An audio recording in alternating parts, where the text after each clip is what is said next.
Hey, this is Tommy Chong, and you're listening to Fascination Street podcast. I like being on Fascination Street. You know, things fascinate me.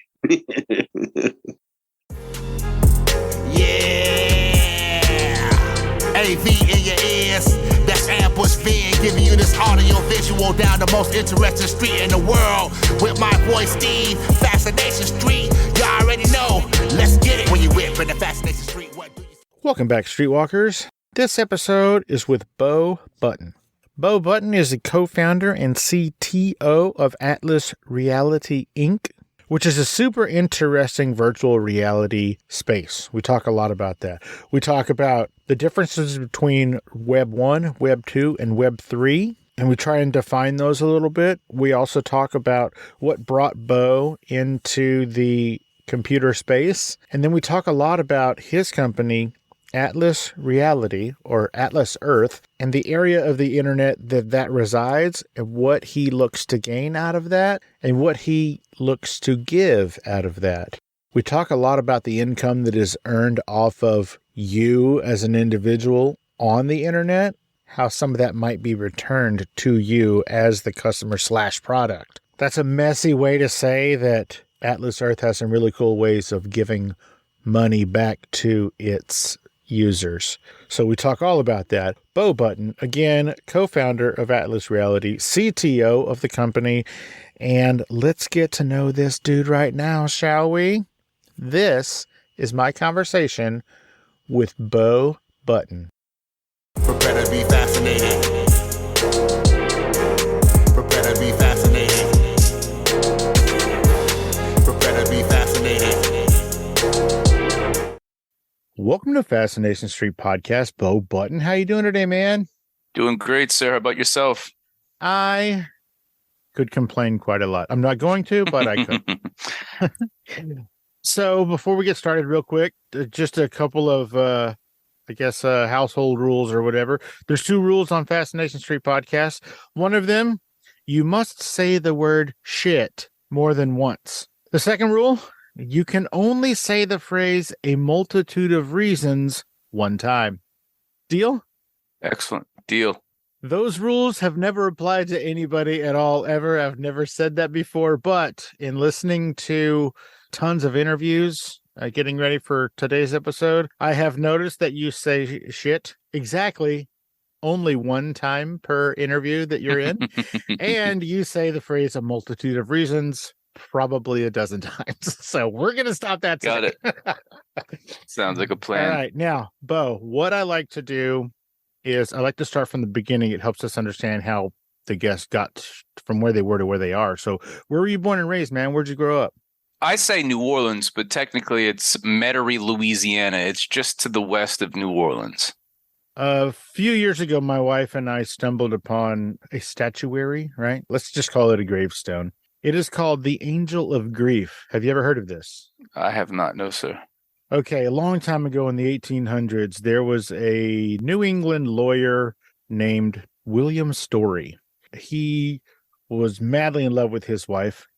I believe her name was Emma Lynn. Yeah, one word, Emma Lynn Story. Blah, blah, blah. He got tired of the whole lawyer game in New England, and he took his wife and moved to Italy. There, he became a sculptor and a painter and an artist, you know, all the things that lawyers don't get to do when they're lawyering. Well, his wife got ill and she died, and it broke his world. And so he made this statue as her headstone, and it is called, like I said, the Angel of Grief. Now, the thing about this headstone that is so unique is that it is so beautiful and so revered that it has been replicated like 50 or so times throughout the world based on his design. I think there's 40 of them in America. Okay. And there's one in Louisiana, and it's in the Metairie Cemetery. Interesting. It's in a mausoleum or whatever. So it's in a, you have to, I don't even know how you get in the building, but it's inside of a building. So you can't see it when you're driving by like all the other ones. That is the only thing I know about Metairie. Honestly, that's pretty much all you need to know about you. Metairie needs to exist so you can drive through somewhere to get to the airport. That's generally how I look at it. There you go. So the Metairie Cemetery is filled with people who either didn't make it to the airport or didn't make it to New Orleans. Yeah. Yes. New Orleans was one of the first trips that my wife and I went on when we met over 20 years ago. So there's a special place in our heart for it. We love it a lot. What was it like growing up there, man? Pretty vanilla. It's the city, and New Orleans is maybe 15 minutes away. So as a young kid, honestly, we didn't go to New Orleans very often unless one of my siblings or my grandma wanted to eat something very specific that you could only get from New Orleans proper. But, just standard city life, went to public school, and, it was cool knowing that if I wanted to go and, as a teenager, Bourbon Street, Frenchman Street were all accessible. But, not overly impressive. I've got a lot of friends that have lived in bigger cities like New York, and I'm like, man, I'm jealous. Then I visit New York, and I'm like, I don't know if I'd have been the same person if I grew up in this environment. Yeah, I agree. I've been to a few of the big cities, and I tell you what, man, when you grow up, whatever your environment is you think is a huge environment, right? It's a fishbowl kind of a thing. So growing up in San Antonio, I'm like, man, this city's huge. Yeah. I went to New York the first time, and I was like, holy hell, I'm terrified of this place. It is so intimidating. Just the arrival on an airplane, I was looking at the skyline and I was like, when does it end? Like when we land in New Orleans, I can actually name the 10 buildings, but like it was an infinite runner, like some type of video game. And I'm just like, I had no idea that it was this big. Like you see it in the movies and you're like, man, that's a big city. But once you visit it there, it's like, wow, it's incredible. It is pretty insane. Now, first of all, congratulations on your recent engagement. That's pretty dope. Thank you, sir. Thank you so much. You're welcome very much. I know that among other things, you are somewhat of a video game collector. You don't necessarily play video games, but you collect them. What does that mean? Why? Why do you collect them and not play them? It's an appreciation for like what it used to take to produce them, both on the software side and on the hardware side. Like nowadays, if you're a video game developer, you're so far removed from the hardware. You're working with just software development kits and, third-party libraries. You're building really incredible things. But like our old school engineers like Pong and, the 8-bit machines had to really understand the hardware. And that's why they were able to squeeze a lot out of those very limited devices. So like it's an appreciation for the hardware, the simplicity. It's not just video game consoles. I have a rather large Apple hardware collection, old school Apple IIes and things like that. Every now and then I'll find one on Facebook Marketplace. I really don't go looking for these things, but if it's a good deal, I'll buy it if it works. But yeah, the sad reality is I don't have the attention span to play the games, but I could spend 40, 50 hours reverse engineering them. That's how I play the game. I do like simulator games. I can get lost in a good flight sim or a helicopter sim or a racing sim, but if it has a mission or if it has like a career mode, I'm out. I have a real job. I'm not playing a game for a job. No, thank you.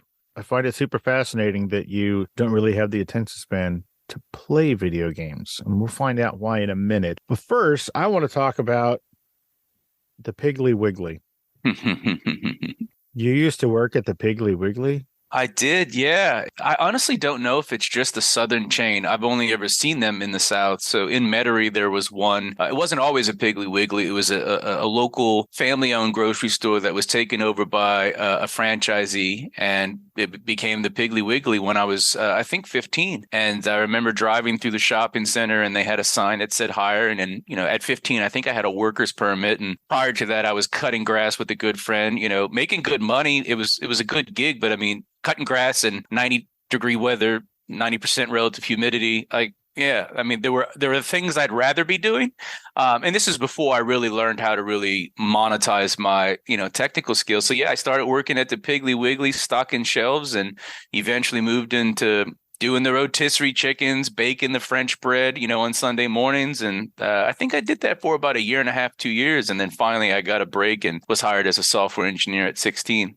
I've only ever been to one Piggly Wiggly, and it was memorable. Besides the name, it was memorable to me because, like when you walk into a grocery store, you'll see like that the giant bin that's, I don't know, it's got like watermelons or something in it, right? Just this big old bin right when you walk in the door. Well, this particular Piggly Wiggly, I walked in the door and there was this giant bin with all these bags that said potatoes on them, right? And I'm like, oh, that's cool. They got bags of potatoes right here by the door, except that when you pick it up, it's not potatoes like it says on the bag. It is deer corn.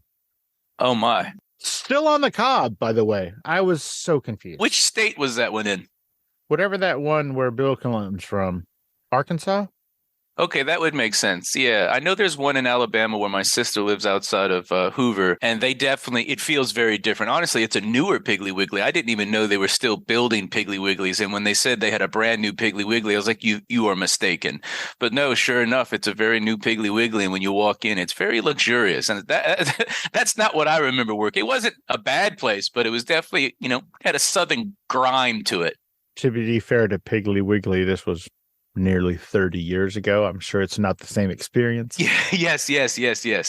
So you started really getting into computers when you were in single digits. What drew you to computers, and what part of computers did you enjoy the most? I mean, I think it all comes from, as a young kid, I was always what I would have considered, I mean, again, back then I wouldn't have used this expression, mechanically inclined. But in hindsight, I've always been mechanically inclined. My dad was I think his official job was pipe fitter. To be quite frank, I still don't fully comprehend what that means in 2023. I know he worked in the oil and gas space, but he was always working on something in the backyard, and I kind of picked up on that. So like building things was always a passion of mine. And for me as a young kid, building go-karts and mini bikes that leveraged like lawnmower or edger motors. In that same shopping center where Piggly Wiggly was, we had an auto zone. So it was very easy for me to go get starter fluid. So I always spent a lot of time outside building mini bikes and go-karts and buying and selling them in the classifieds. It was just that was what I did. I really enjoyed that. But in regards to computers, I didn't know what they were. Like, I didn't grow up with a home computer. My neighbor, actually, my close, very good friend, Patrick Blood, his dad, I believe his official title was a geophysicist. He had this elaborate home computer set up. And I remember every time I'd go over there, I'm like, what in the hell does your dad do? And that's kind of what piqued my interest. And then slowly but surely, through several friends and neighborhood kind of acquaintances, I was able to put together, and again, I'm 39. This was, I don't know what the year would have been, but a 486, so before the Pentium craze and all of that. But I was able to put together a working, I think it was an IBM PS2. And that's when it clicked from like going outside to build things. I was like, I need to know more about this because I can design things. It was really fun. But yeah, that's what kind of got me into it. Was just like, I got this insatiable curiosity. Like, I just need to know how things work. But like, once I know, sometimes I'm out of it. Like, I've got a lot of hobbies where I've like kind of reached the apex and I'm like, this is not fun anymore. But computers, it's just evolving so much. Like, I don't know if I'll ever reach that. And so fast. It's evolving faster than I think you can really get a hold of learning about them. No, look, when I first started writing software professionally, I could be the full team. I could do everything. And this is 20-something years ago. Today, at a minimum, you need 4 to 5 different disciplines to really do anything competitively in this space. That's wild. When I was growing up, let's see here, 5th and 6th grade, I believe, we had a computer class. The entire school was super psyched when our computer class got one Commodore 64. It was the coolest thing that had ever happened. Those are nice machines. I have 2 of them, and I missed that because I'm a bit younger, but like, I've read a lot about them, and the few times I've seen a few of them come for sale that have like the original boxes, I'm like, I need to have one of these so I can play with it. They're real. I wish I would have had access to one of those as a child. Those were a little bit on the unique side in that everything was a separate piece. Like, even the disk drive was a whole separate giant box, and it was a giant floppy disk, not those pretend floppy disks from the 3-inch ones. This is like 5 1/4 inch. This thing was huge. Yep. We put together our school newspaper on that thing, and it was the dopest thing ever. And I was like, man, humans have evolved all the way to this, and we're done.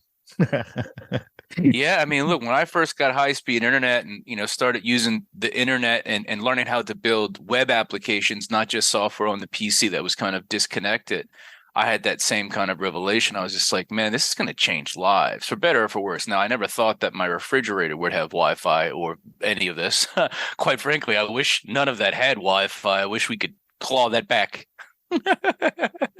Unless the thing's going to cook, I don't give a shit about its internet. Exactly. Unless it's Rosie from the Jetsons, I don't care.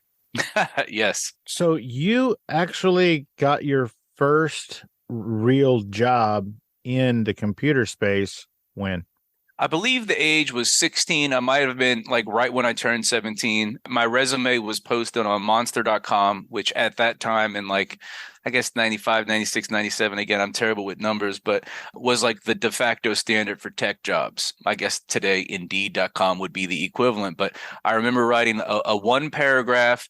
Hi, my name is Beau. I work in the daily at Piggly Wiggly. I've been learning Visual Basic and ASP, which is active server pages, in my spare time for the last 2 or 3 years. I've built a few things, and I'm really looking to like find a job in the Metairie, Louisiana area. And to my surprise, a gentleman by the name of William Scott, who worked at a local company called eWeb Systems, they built e-commerce and content management systems, reached out and said, yeah, why don't you come in for an interview? And I ended up getting the job and working for them for 3, maybe 4 years. Wow. When you first started, you didn't have any professional experience. You only had your, let's call it a hobby experience. That's correct. Were you surprised that you were even able to land a job in that space with that kind of a resume? Yeah, I mean, I was surprised that somebody was willing to take a bet on a 16-year-old with no experience, but knowing what I know now about where that company came from and how it was formed and kind of the situation, like it's not a surprise. They just needed somebody that was affordable and who could help them. So it was perfect. It was a good fit on both sides. How long were you there? Did you say a couple of years? I think I was there for 4 years, maybe a little less than 4 years. How much did you learn from day one to your last day? Like if you had to measure it. Yeah. Let's measure it in beers. How many beers did you learn? Oof. I don't even know how to quantify the knowledge in terms of beers, but I'll tell you this much. I didn't learn a whole lot tech-wise from anybody at that organization because up until maybe like the last year, maybe even 2 years of my employment, I was probably the tech guy. I did learn a lot from the guy who hired me, William Scott. I learned a lot about just life in general. He's a really stand-up guy. I still very close to him to this day. Learned a lot about being a parent because he had children and just his, outlook on life and how he approached parenting, et cetera. But yeah, I learned a lot about how not to run a business. I'll be quite honest. And bless their hearts, I'm still very close to that they no longer, that business doesn't exist, but I'm very close to the original owners of that business. This is not meant to be a dig, but they had done a lot of things in hindsight the wrong way. But this was predating like the internet, like this was, nobody knew what the hell to do. So I don't blame anybody. But yeah, I mean, look, I learned a lot about how to be professional as a 16-year-old working with people who were twice my age that did have college degrees and were opinionated. But, I had an insatiable appetite. I would not sleep if I needed to learn something, and I'd come to work the next day and I'd be like, all right, I've got this. Whereas, they were more the 9 to 5 folks. The minute 5 o'clock came around, they clocked out, went home and just lived. Nice. Now we're going to get into the era where there is an actual real internet, a functioning internet for the masses, not just, for whoever, for your friend's geological physicist, whatever the hell he was. I was just listening to an interview with Jaron Lanier. Do you know who that is? Does not ring a bell, no, sir. He is one of the original creators of the internet, and he has some very interesting thoughts about whether or not the internet was a mistake. So far in 2023 is where we're at. We've had the internet for, 25, 30 years. That's probably say 25 years for the masses, right? Something like that. Commercialized, yeah. Do you have thoughts one way or another with regard to, was the internet a mistake? Just overall in general. I'm not going to hold you to anything. I'm not going to ask you to give a TED talk on it. Just your opinion. No, I wouldn't say personally that I think it's a mistake. It's obviously altered, humanity in some ways very positively and in other ways very negatively. Having access to information is a blessing and a curse, especially when you can't confirm if the information is true or false. Me, I don't know if it's just genetically I'm predispositioned to like take everything with a grain of salt. Like I really need to know, see, and feel like with my own hands and eyes kind of deal. Whereas I think a lot of people nowadays are just too quick to, it's on this website, on the browser. It's got to be, factual. But I've never once considered the internet to be a mistake, even though if technologically back in the day when they were experimenting with it, at ARPA, et cetera, that like they didn't anticipate it being used the way like it's being used today, which even me as a tech person 20 years ago, if you would have told me some of the hacks that we've had to do to make the internet work, especially like the mobile web, I'd have been like, no, that'll never work. Yeah, but no, I've never once considered the internet a mistake. Good. Because you're in the internet business. Yeah. Beau, help me. I'm trying to really whittle these definitions down to as narrow and as simplistic as I can. So if I'm wrong, help me out here. Web 1 was knowledge, right? So let's say Web 1 was to be able to download the encyclopedia onto your computer at home, whatever the hell, just knowledge. That's where the knowledge is. Let's go get it. Web 2 is communication. Let's talk to our friends on social media and call each other a bunch of dicks. Web 3 is basically based on ownership in the virtual space. Am I basically correct in those three definitions? Yeah, I would agree.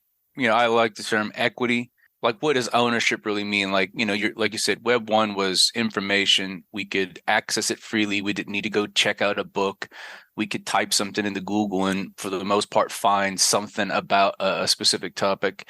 And then Web 2 was, the social internet where you're interacting with friends, and, that was all fine and dandy. But out of the social internet, or Web 2, came these very large technology behemoths.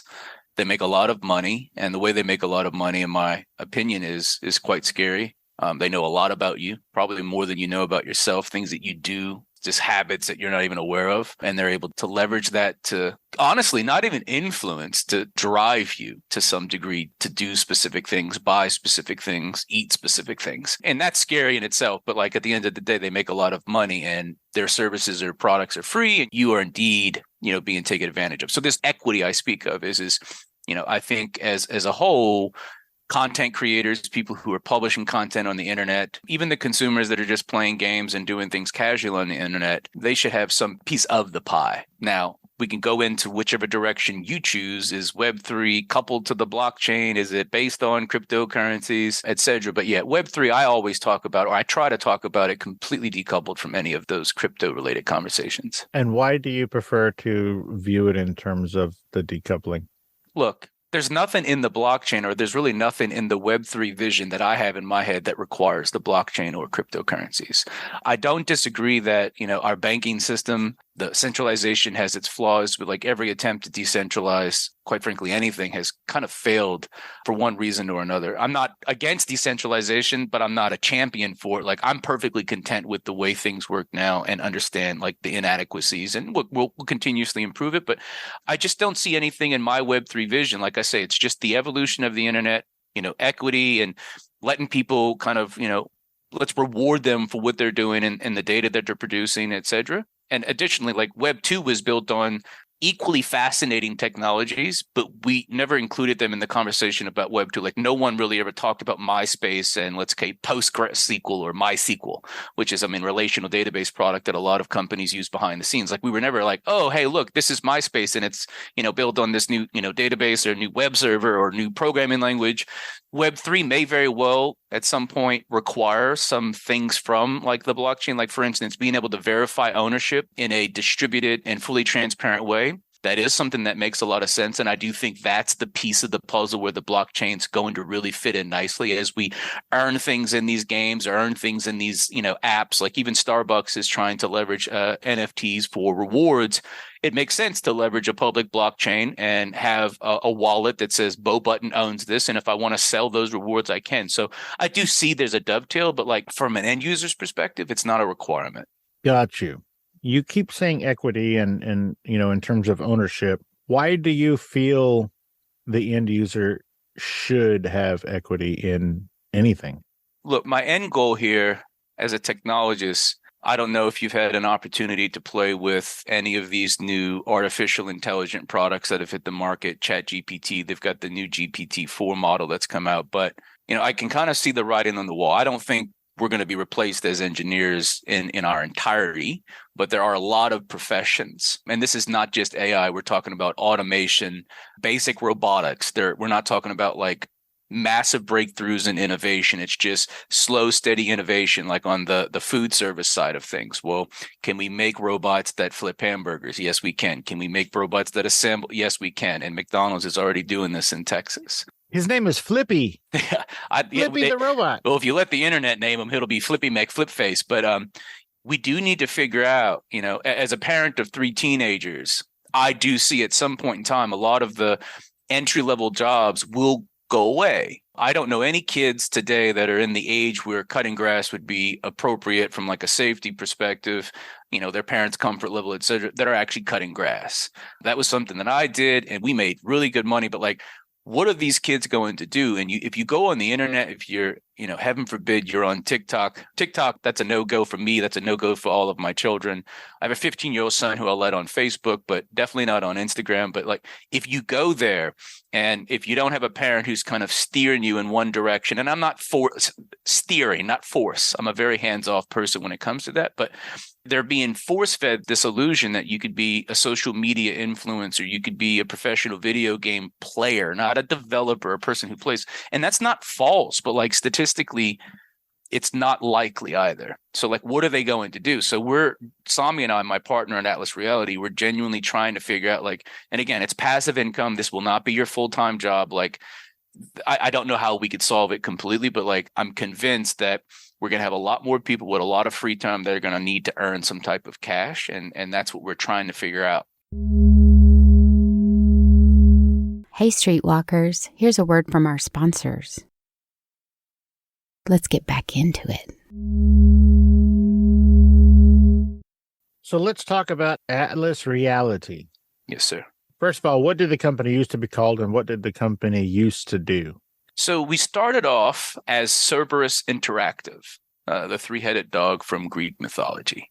That was just an available name. Sami and I have named probably 24 businesses. The first thing you do is you go to GoDaddy, you just start typing in shit. And you're like, oh, taken. All right, well, let's add a word at the end of it. But Cerberus Interactive, we had some other businesses or other companies that we were aware in the video game development space that used the word interactive in their name. I was like, all right, well, Cerberus Interactive sounds good. And when we started, we were building games for other companies. The goal was to build a software development company that focused on mobile games. My partner's background and his expertise is in user acquisition and marketing. And my background was in building software, not games. So there was quite a big learning curve about the terminology and the tools that we use. But yeah, we built, I think, 3 or 4 games that we launched for other brands. We did one for the Santa Barbara Zoo for the endangered California condor. And then we did one, a big one for Cisco, the networking company, for one of their conferences in Las Vegas. And then we realized, like, this is really no more fun than building just business software. Like, it's the same, literally the same shit. It's just, instead of having buttons that are just vanilla Windows buttons, you've got animations and VFX and sound effects and particles. And it's like, let's see if we can come up with something creative and build our own intellectual property. That epiphany happened right around Pokemon Go hit the market. And this new genre of location-based games was just brought to the masses. And we're like, let's build a location-based game. But yeah, Cerberus Interactive, and we were a consultancy. And then I don't know how long ago we rebranded. I keep saying a year, but I've probably been saying a year for 2 years. So maybe 2 years ago, we rebranded as Atlas Reality. We've only built our own games since that kind of pivot. You said location-based games. What does that mean exactly? So yeah, it's, think of it if you use Waze or however you pronounce it, or Google Maps or Bing Maps. If you're Hold on, wait. Is there multiple ways to pronounce Waze? I've heard it Wazi. I've heard it Waze. I don't know. It's embarrassing because no one talks about these apps in public. When someone says, hey, have you heard of this app called Wazi? I'm like, no, I haven't. And then they show me and I'm like, you mean Waze? So anyhow, you open the app and you see yourself where you are in reality on a map. That's basically the same mechanic in our games, is that you see the real world using standard mapping technology. So the same tech that powers Google Maps and Waze, et cetera, where you can see the road, streets, and all that, we leverage. And part of the core game loop is that you have to walk around. You have to move to do something. Now, Our games tend to leverage that mechanic for like scavenging. So you need to go out and find something that may be, 2 blocks away. It could be in your neighbor's backyard. You don't trespass, by the way. But yeah, that's basically what we mean at location based is there's an element of the game that does require you to physically walk, drive, or, bike or bus around. Are you trying to make indoor kids outdoor kids? No, not really. I mean, look, if that happens, fantastic. I do think that's a real problem, but there's not enough in what we're doing that's real. I mean, it's not Pokemon. Pokemon did a fantastic job at that because Pokemon was massive. People already knew what Pokemon was, and everybody, even some kids, I call them kids, forgive me, some of my peers who are in their 30s still play it religiously. The first thing they do when they land at an airport is open Pokemon Go to see what's around, on the tarmac. But for us, no, that wasn't really one of the objectives when we started building these games. What was your objective? I mean, quite honestly, we wanted to build a fun game and a viable business. Sami was in the fintech space. I was in the consultancy space. I was building apps in every industry you could think of, but we really just wanted to build a fun game. I had a lot of spatial experience. I had a lot of experience with mapping prior to doing the consultancy. I had exited a company in New Orleans I had founded called Archon Information Systems, where we had built a platform for liquidating distressed real estate. So I was already in tune with a lot of these geospatial concepts, not for gaming at all, but like working with the assessors and the tax collectors. And, when I saw Pokemon Go, I was like, man, they're just using the same tech that we used to use to let taxpayers see like what the parcel outline was of their house, but they're just using it in a game. And I was like, that's kind of cool. But so, yeah, I mean, leverage some knowledge that we both already had about getting users and keeping users and, the spatial side, but also, I mean, build something that people would enjoy. And obviously we wanted to make money doing it. What is Sami's last name? Khan, Khan, Sami Khan. Hi, Sami. So let's talk about Atlas Reality Inc. This is a real estate company or no? I mean, not necessarily. I mean, we have 2 games. The first game that we launched, 4 years ago is called Atlas Empires. We never really pitched it as a virtual real estate game, despite the fact that you can buy land and build your base. If you've played Clash of Clans, you build a base. We've always thought of Atlas Empires as an amalgamation of Pokemon Go and Clash of Clans. So they take the elements of Clash of Clans and the elements of the localized or location-based game and put it into one called Atlas Empires. But our most promising game, the game we launched about a year and a half ago called Atlas Earth, is indeed a virtual real estate game, but we don't really masquerade as a real estate company.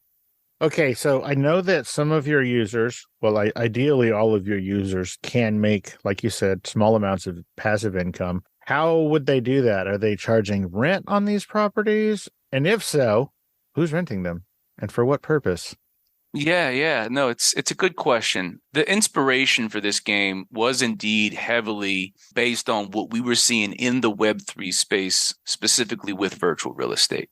So most of these Web3 play to earn games, they have their own cryptocurrency and they're allowing you to earn or buy non-fungible tokens if it's a collectible or virtual real estate, like the instance of Decentraland and Sandbox. We looked at that mechanic and we saw the traction there, especially with us being location based. We were like, look, we could do a real estate game where it's just like a mad dash to own as much land as humanly possible. We could just like in the days where you would sell a pixel on the internet and you'd have this collaborative artwork and the pixel was $1 and somebody sold 1 million pixels and made $1 million. So we knew that if there was some type of hook, if it was the leaderboards for owning the most land or something like that, that we could probably build a really fun 2023 version of Monopoly that was, location based. But what we decided to do was to kind of take a lesson or take some hints from this play to earn genre that was kind of new to everybody and said, well, how are their businesses working? And quite honestly, most of them aren't working. I think the major contributor to the instability in those games is the fact that their cryptocurrencies are volatile. They're not pegged to anything. And if something bad happens, the entire value of their entire market goes to hell in a handbag. So I didn't want our players to grind and be rewarded with something that was that volatile. So it was very clear early on that we didn't want to use a crypto. We wanted to use fiat, and being based in the US, it was like, all right, well, let's use the US dollar. So the easiest way to think about the way that the business works, without me divulging too much information, is we obviously are a for-profit business. We generate revenue by selling the land. We also sell in-game currency called Atlas Bucks via traditional in-app purchasing mechanism. So through Apple and Google, we sell you a bucket of Atlas Bucks or a carload of Atlas Bucks. So there's money being generated from the sale of the virtual currency. There's money being generated from the sale of the land itself. There's money being generated every time a player watches an ad. So what Sami and I decided was, if you think about it traditionally as a video game development company, or quite frankly, as any for-profit business can, that's revenue. Now, how often do you think about giving some of that back to the player, regardless of the percentage, even if it was 1/100%? So what we've done is build a business model where we, in essence, have a formula that says, all right, from our revenue, we need to have this much money for operating costs, this much money for marketing, and then what we call our treasury, which is what we have on our balance sheet, is a liability to backstop all of this virtual rent that people are being paid out. So to kind of answer the question short form, Atlas Reality is the company paying you rent for buying the land. The way we're able to do that is because we're not greedy, and we've built out this treasury model where we take money and we do something with it. The most obvious thing is if you're an investor, like, well, I'm not just going to sit on this money from the revenue. We're going to grow that money intelligently in the market. And that's what allows us to basically backstop this virtual rent for the lifetime of the player owning the land. I buy from Atlas a piece of property, and then Atlas pays me rent on it? That's correct. Virtual rent per second. In perpetuity? In perpetuity, that's correct. Now, in order for you to cash that money out, there's a $5 threshold. And this is where you'll see a lot of people, everybody wants to get rich quick. Nothing good comes easy. I've learned this in 39 years of life. If it's too good to be true, like this is my grandma. If it sounds too good to be true, it's too good to be true. But if you have one piece of land and all you do is install the game, and we do give you one free piece of land. So we have a lot of players that get that one free piece of land and they'll sit on it for, call it 4, 6, 5, whatever months. And they'll log back in and they're like, man, I haven't even made a penny. That's expected. There's reasons why it's not going to generate that much money. First and foremost, we have to make sure that we don't run amok of any securities laws. This is a game. It's not an investment. So reasonable expectations of profit. We can't just give you a bunch of cash for getting a free piece of land. But what you can do, and this is where the game loops come in, is you can come into the game on a daily basis. And just like I said before, if you watch an ad, we get paid, and then that allows us to basically, backstop the virtual rent. We can accelerate the rate at which your land generates virtual rent. So to date, we've cashed out to players a little over $250,000 in cash. The average cash out is about $8 USD. So again, not life-changing money.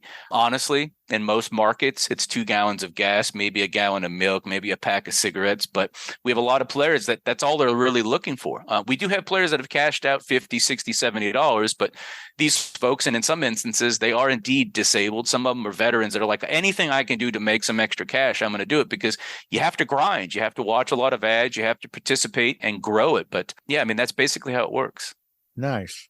Just a $5 cash out. If you could do that every month, that pays for somebody's low end Patreon. No, look, that's the beauty of it. Like, it's $5 as a child. Like, today, to me, $20 is a meaningful amount of money. I remember as a young kid, a dollar bill, we could go to the dollar store and I could get 2 candy bars, and then it grew to like $5. And that's with the cost of like inflation, obviously. And as my income increased, like $20 is a meaningful amount of money. So if we can build a platform where our business can sustain itself and the players are genuinely having fun, I do not, and this is something that we're working on, because right now, arguably, we're not doing a great job of this, is why are you coming back to Atlas Earth every day? Are there things to do? Not a whole lot right now. I think in the next 2 to 3 weeks, when we launch our mini game platform, which is built in the game. So it's a series of games that are available within the Atlas Earth platform that are going to allow players to have fun. They're hyper casual, quick to get in, quick to get out. But at the end of the actual game, you can earn additional virtual currency that you can then use to buy more land. Then we've kind of finished that, or connect the dots between, why are you here? And like, is it fun? Right now, a lot of our folks are like, I'm just doing this to make the $5. I'm not having a great time, but our goal is to change that. So when you say that you're building it into the virtual world, things to do, How about this as an idea? And remember how at the beginning you said you take everything with a grain of sand or salt or whatever the fuck it is? Okay, so this is that. All right. How about inside the game, you build radio stations that are not radio stations, but they're podcasts. So how about while I'm inside that game, I can listen to my favorite podcast and then I'll catch those commercials and I'll earn the pennies or whatever it is. But I get to listen to my favorite podcast. How about that? Could work. And action. Go do it. I'll hold. We have thought about how we look at this as being similar to the Spotify model with musicians and royalties. We do want to bring brands into this experience.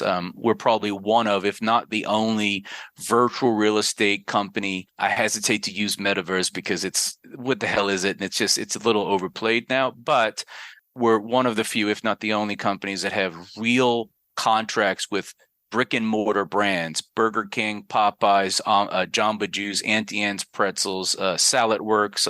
There's, I think, a little over a dozen that our business development team has gone out, approached those brands and said, look, we've got this location-based platform with over 1.5 million users. They're looking for ways to earn virtual currency versus just buying it. And we want more of those opportunities. And we have direct agreements with Visa and MasterCard. So, we've in essence built a credit card reward-like program, but with virtual currency. So, this virtuous cycle between doing things in the real life and being rewarded in the virtual life, it wouldn't surprise me if we figure out some way in the future the next thing we're doing is building on your land. So it wouldn't surprise me if somebody allowed a friend to visit their microverse or metaverse or whatever we end up calling it, and then being able to do some types, like, if it's a podcast, or if you're a musician, instead of going to a MySpace, maybe you come to my virtual venue and you can listen to my music, and maybe there's commercials. And anytime we're making money, the goal for us is to take some of that and give it back to the player. That's the equity. That's the sharing that we're, passionate about. Some of those big brands that you mentioned, let's just take Burger King, for example. What does Burger King get out of the partnership with Atlas? We drive business. The beauty of our tech, it's patented, is that there's no guesswork. So Niantic tried to do this with Pokemon Go, and they partnered with McDonald's, and they said, look, we're going to drive a bunch of business to your local franchisees. We'd have an event, or we'd put a gym in Pokemon close to a McDonald's. And the thought process was, well, if we generate a bunch of foot traffic, then the sales at that location is going to go up. The problem is there was no way to actually measure that. They didn't have the direct integrations into the Visa network or MasterCard network that we do. So what we can actually do is, in the game, we create missions. And those missions are, go spend money at one of X number of merchants that are part of our program. And in exchange for spending $1, we'll give you X amount of Atlas bucks. It varies by merchant, but let's just call it, for every $1 USD you spend at Burger King, you get 2 Atlas bucks. And if you're already buying burgers from Burger King, it's a no-brainer. We had a very large gas station part of this program for about 6-7 months, Speedway. We sent over, $2.5 million of business to Speedway. That was gross from just missions. Hey, go buy some gas, we'll reward you.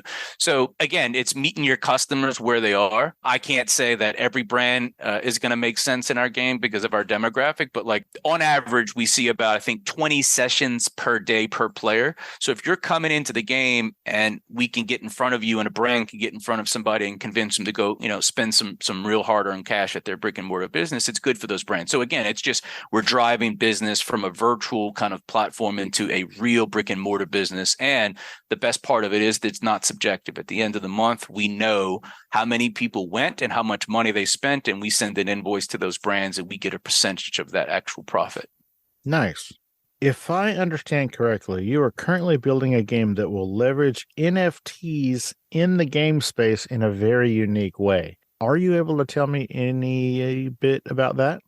I can tell you a little, yeah. I mean, if you follow me on LinkedIn, I talk a lot of shit about blockchain and crypto and why we shouldn't be doing it the way that I think a lot of game development companies are doing it. Not that it won't work. I'm just saying it's the hard way. We are very in tune with what the blockchain can bring, but we decided for Atlas Earth to steer clear of it even during launch and with a lot of external pressure from investors and the market saying, hey, if you want to raise a lot of money, slap the word blockchain at the end of it. We're not interested in that. But we thought about, and we've had a long time now, it's been 3 years, to kind of look at and scrutinize how other video game developers have approached it. And we haven't really seen any, I think, approach that made sense to us. Let me just take a step back. So like the blockchain in regards to verifying ownership is a key component of why we would use the blockchain. But the other thing that I think is really cool conceptually is interoperability.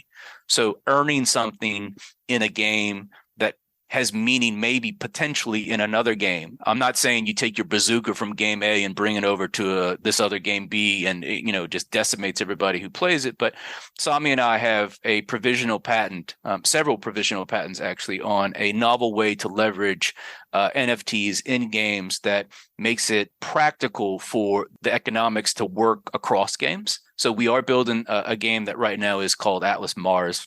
It's Atlas Empires, Atlas Earth, Atlas Mars. I don't know what the name will be when we launch, but we want to use location-based. And obviously, we've already taken Earth. So we're trying to figure out if it makes sense for us to superimpose Mars on Earth. So there's still, obviously, you can't go to Mars. You can't walk around.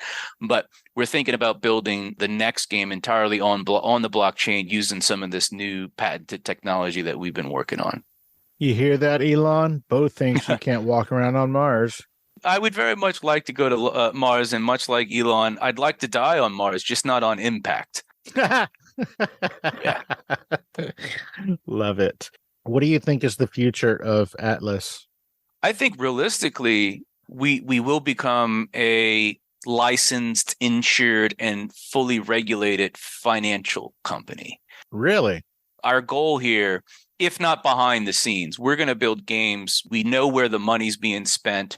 I don't remember precisely what percentage of Apple and Google's App Store revenue is composed of video game revenue, but it's a very large percentage. And there's no discounting the fact that financial literacy or illiteracy is rampant. Like they're just not teaching these kids a whole lot, in my personal opinion. Maybe not. I'm in the South. I'm in New Orleans right now. The public school system, I went through it. Like I didn't have a single class about, well, when you get out of college or get out of high school, like how do you manage your finances? Thankfully, I had some smart people in my life to help me with that. But I do think that's a long-term goal of ours. It may take us 5 years, but I would very much love to be able to talk about our business model candidly, to show the proverbial how the sausage is made, so we can kind of diffuse this, oh, it's a scam, oh, it's a Ponzi scheme. Well, if you stop registering new users, then you don't have any money to pay out the cash outs, for the players who have earned their, minimum of $5. Because we are a game, though, I mean, other than kind of like the vague way that I described it to you here on the podcast, I can't really, and we can't advertise how it works. And I really would like to change that. And so you see that hopefully in the future? I do. I mean, obviously, we want to build other games. We want to grow the business. I don't think we're going to have a whole lot of games. We're really treating Atlas Earth and potentially Atlas Mars as platforms. So if you're a Web3 crypto fan and you have the appetite for that, maybe Atlas Mars is more attractive. If you're, hey, I just need some passive income to buy, some gas money, Atlas, Earth will be more attractive. But we're treating both of them as a platform. Nice. Tell everybody where they can go to find out more about Atlas Reality and your Atlas Earth and these other various. The easiest place to go, like the best place, is just simply atlasearth.com. Our Atlas Reality website was thrown together just because we had the domain. We're using it for email, and we wanted to make sure that people knew that we were a legitimate business. It hasn't been touched in several years. It's something that's on my plate, quite honestly. But yeah, atlasearth.com. You can read about what we're doing. We have a roadmap. You can see the picture of the team and, all of the people that work hard to produce the product. We have a news section that has updates on all of the press releases that, have involved us as a brand. But and also on LinkedIn, I'm very active on LinkedIn. I'm the only Beau Button, BeauButton, until my son is old enough, I guess, to get on LinkedIn. I'll have to convince him not to steal any of my audience. But yeah, that's the best place to go. I don't think you're going to have to convince him of that. You'll have to convince him that LinkedIn is worth his time. Yeah, I'm starting to second guess LinkedIn myself. The last few years, it's gone to hell in a handbasket, but that's where I'm most active if anybody's interested in talking. But yeah, atlasearth.com is easy. Fantastic. Beau Button. Holy moly, dude. I think we covered a lot. What do you think? Yeah, look, it's an interesting time to be alive. I've always, like I said, been involved in tech. I didn't think I'd find myself in virtual real estate. I spent 8 years in distressed real estate. I joke, I can't get away from real estate. It is what it is. Not a fan of this metaverse term, but I am a fan of progressing the internet and allowing people to earn passive income and playing these games. And that's what we're doing over here at Atlas Reality. Last question. Real estate has the word real in it, and we call it real estate. Why don't we call it virtual estate? That's a damn good question. I don't know. That's a horrible question. I don't know. Bo, tell everybody where they can find you. Is it just LinkedIn? Is that the only place, really? LinkedIn and Twitter, yeah. Just Beau Button if you Google me. BeauButton. I have a YouTube channel. So you're not doing dances on TikTok? No, thank God. No, trust me. Well, all right, cool. Well, as we're heading out, man, is there anything I didn't ask you or we didn't talk about today that you wanted to specifically talk about today? Did I miss anything, Bo? Nope, you covered all of our bases. I appreciate it. You are a gem. Thank you so much for taking the time out of your busy day and your hectic game building and flight simulation schedule to hang out and let us get to know you a little bit around Fascination Street, man. I appreciate it. Thank you, sir. It was a great pleasure. Absolutely, pleasure was mine. And every time I walk into a Piggly Wiggly, I'll think of you. I haven't been to one in quite some time, but now I need to go find one. Dude, you're in New Orleans. Go. Like, what are you doing? Call an Uber. I don't know. There's one on the West Bank. The one that I used to work at closed down. It's now a Family Dollar. But anyhow. What did you do to make it close? I'm just kidding. I did quit and burn some rotisserie chickens. They did take, I think, a dozen chickens out of my final pay because I walked out and I forgot about them. But it is what it is. No hard feelings. That's really funny. Glad you didn't burn the place down, man. Holy moly. Yeah, it could have been bad. Bo, you have a great rest of your week, man. I appreciate your time, and you take it easy. Likewise. Take care, Steve. Bye-bye. All right. Bye-bye.